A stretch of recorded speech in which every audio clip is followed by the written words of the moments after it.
غور سے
مدینہ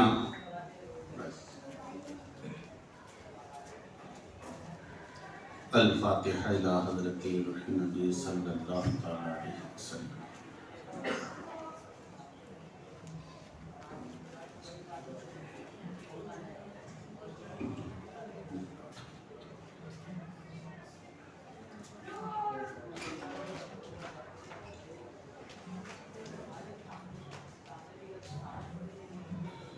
قال اللہ تبارک و تعالی فی القرآن المجید والفرقان الحمید ان اللہ وملائکتہ یصلون علی النبی یا ایہا الذین آمنوا صلوا علیہ وسلموا تسلیما. اللہم صلی علی سیدنا و مولانا محمد بارک وسلم صلاۃ و سلام علیک یا رسول اللہ صلی اللہ تعالی علیہ وسلم. سبحان ربک رب العزت عما یصفون والسلام علی المرسلین والحمد للہ رب العالمین. معزز سامعین، عزیزان ملت اسلامیہ، عزیز بچوں، نوجوان ساتھیوں، پردہ نشین ماں اور بہنوں، اسپیکر کے ذریعے سماعت کرنے والے اسلامی بھائی اور بالخصوص اسلامی بہنوں، السلام علیکم ورحمۃ اللہ وبرکاتہ. الحمد للہ نحمده ونستعینه ونستغفره ونؤمن به ونتوکل علیہ ونعوذ باللہ من شرور انفسنا ومن سیئات اعمالنا من یهد اللہ فلا مضل له ومن يضلله فلا هادي له ونشهد أن لا إله إلا الله وحده لا شريك له وأشهد أن محمدا عبده ورسوله. أما بعد فأعوذ بالله من الشيطان الرجيم. بسم الله الرحمن الرحيم. قال الله تبارك وتعالى في القرآن المجيد والفرقان الحميد ولا تقولوا لمن يقتل يقتلوا في سبيل الله أموات بل أحياء ولكن لا تشعرون آمنت بالله صدق الله العظيم۔ آئیے عقیدت و محبت کے ساتھ سب سے پہلے شہنشاہ کونین تاجدار دو جہاں امام الانبیاء شفیع المذنبین رحمت للعالمین آقا کریم صلی اللہ تعالی علیہ وسلم کی بارگاہ اقدس میں درود شریف کا نذرانہ پیش کریں، پڑھیں بآواز بلند اللہم صلی علی سیدنا و مولانا محمد بارک وسلم صلاۃ و سلام علیک یا رسول اللہ صلی اللہ تعالی علیہ وسلم۔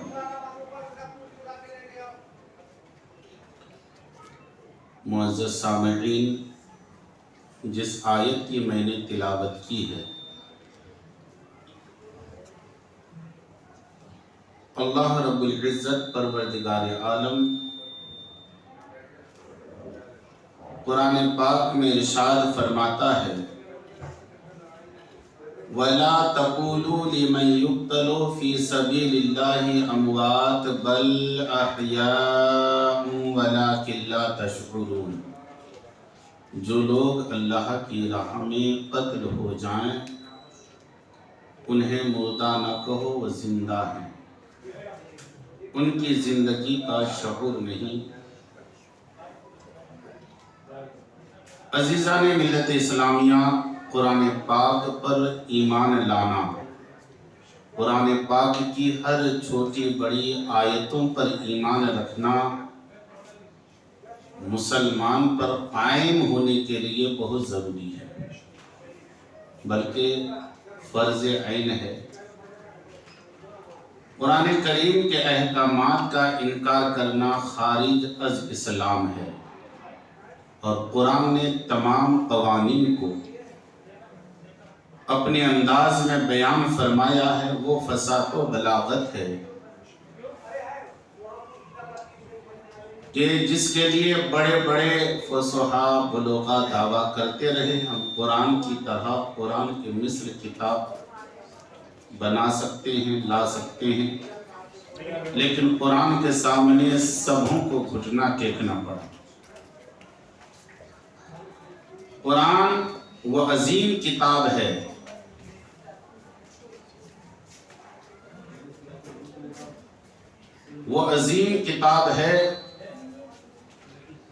جسے اللہ تبارک و تعالیٰ نے عظیم رسول کریم صلی اللہ علیہ وسلم پر نازل فرمایا۔ اہل بیت سے محبت کرنے کا حکم قرآن نے ظاہر فرمایا، اہل بیت سے بغض و کینہ کا حشر و نشر قرآن نے بیان فرمایا۔ اہل بیت کی محبت پر ایک حدیث کی روشنی میں واقعہ مختصر انداز میں بیان کروں تاکہ آنے والی گفتگو ہمارا ذہن قبول کرنے پر آمادہ رہے۔ اور یہ سنی ہوئی حدیث ہے، آپ لوگ بارہا سن چکے ہوں گے علماء کرام سے کہ بخارا شہر میں ایک سیدزادی تھی، غربت کی حال میں کسی مسلمان امیر کے گھر اپنے بیٹوں کے لیے، اپنی اولاد کے لیے کچھ رقم یا کچھ اناج کے لیے گئے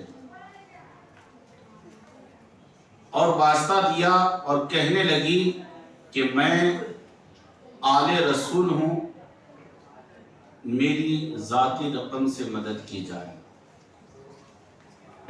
وہ امیر جسے دولت پر بہت زیادہ گھمنڈ تھا، مغرور انسان تھا، پوچھ بیٹھا اور کہنے لگا کہ تمہارے پاس کوئی دلیل ہے، کوئی سند ہے، کوئی شجرہ ہے؟ ہم کیسے مانیں کہ تم آل رسول ہو، اولاد علی ہو؟ وہ عورت مایوس ہو کر لوٹتی ہوئی کہنے لگی کہ ہائے افسوس کہ میں تمہارے پاس سیدزادی ہونے کی کیا دلیل پیش کروں۔ واپس ہو گئی، ایک عیسائی شخص کے گھر میں گئی، اور جب عیسائی کو پتہ چلا کہ سید زادی ہیں، تو اپنی بیوی کو حکم دیا اور تاکید کی کہ انہیں گھر میں بھی کھانا کھلاؤ اور انہیں رقم سے بھی نوازو اور ان کے بال بچوں کے لیے بھی کھانے پینے کا انتظام کرو، اور بہت محبتانہ انداز میں ان کی خدمت کی۔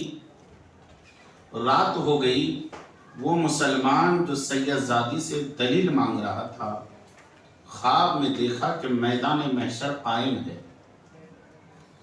میدان محشر قائم ہے، اللہ کے رسول صلی اللہ تعالیٰ علیہ وسلم ایک بڑے محل کے سامنے کھڑے ہیں اور لوگوں کو جنت بھیجتے جا رہے ہیں، لوگوں کو جنت بھیج رہے ہیں۔ جب اس مسلمان کا نمبر آیا تو کہا یا رسول اللہ مجھے بھی جنت عطا کیجیے، تو میرے آقا نے فرمایا تم کون ہو؟ کہا یا رسول اللہ میں مسلمان ہوں، تو میرے آقا نے فرمایا تمہارے پاس کوئی دلیل ہے، کوئی ثبوت ہے کہ تم مسلمان ہو؟ کل میری اولاد تمہارے دروازے پر گئی،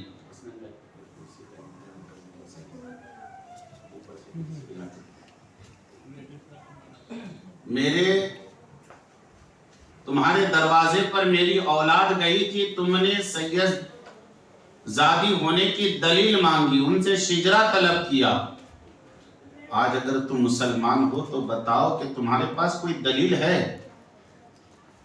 آنکھ کھل گئی اور پھر اس سید زادی کی تلاش میں نکل پڑا۔